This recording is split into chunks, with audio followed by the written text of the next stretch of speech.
क्षण लोहारहीम जिन्हे स्वस्वरूप विलक्षण इच्छा तारे बलि कामा कृष्णेन्द्रिय प्रीति इच्छा धरे प्रेम नाम कामे तातार्य निज संभोग केवल कृष्ण सुख तात्पर्य प्रेम महाबल। तात्पर्य ये है कि लौकिक काम और अप्राकृतिक प्रेम इन दोनों के लक्षण अलग अलग है। लौकिक काम लौकिक सुषमा है तथा प्राकृतिक प्रेम प्राकृतिक सुषमा है। अपने इंद्रियों के लिए सुखकर संबंध को काम कहते हैं, किंतु श्री कृष्णेन्द्रिय प्रीति को विशुद्ध प्रेम कहते हैं। केवल अपना संभोग ही काम का तात्पर्य है और श्री कृष्ण को सुखी बनाना ही महाभावान प्रेम का उद्देश्य होता है। श्रील कविराज गोस्वामी इस गंभीर आशय को कितने लोग समझने में समर्थ हैं।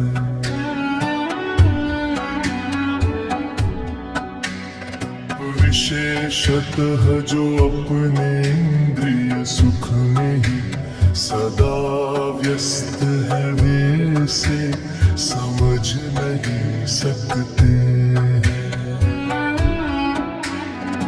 वास्तव में श्री राधा कृष्ण के अपराकृतिक गोपनीय लीला में उनके निटकाम्यावस्थान को समझना अत्यंत कठिन भी नहीं और सहज भी नहीं।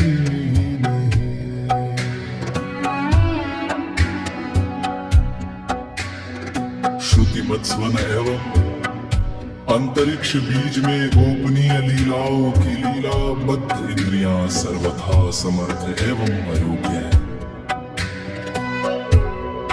भगवान वेद स्वर श्रुति लीला तत्व को संपन्न कर सकने वाले को नाट्य वेद एवं लीला तत्व की पूर्णतया तत्व वस्तु का अज्ञान अवश्य ही रहता है। किंतु जो स्वीकार करते हैं कि वे समझ सकते हैं आत्म सुख की कामना नहीं रखकर भी निस्वार्थ प्रेम किया जा सकता है।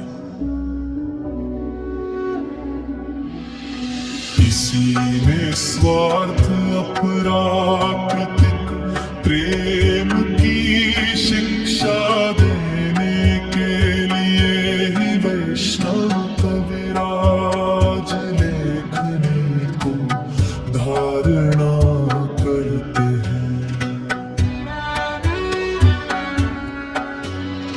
कवि केशरी श्री जयदेव ने भी यही किया है, क्योंकि स्वयं भगवान श्री कृष्ण इस निस्वार्थ अपराकृतिक प्रेम के वशीभूत हो जाते हैं।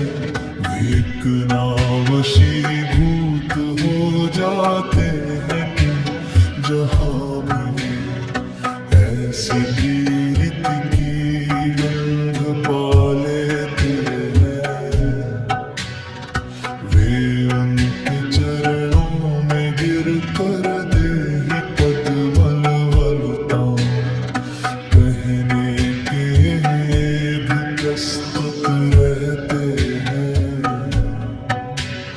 श्री जयदेव कवि की कानुसीवन करम यह देखा जाता है कि श्री जयदेव गोस्वामी अनंत कोटि ब्रह्मांड के अधीन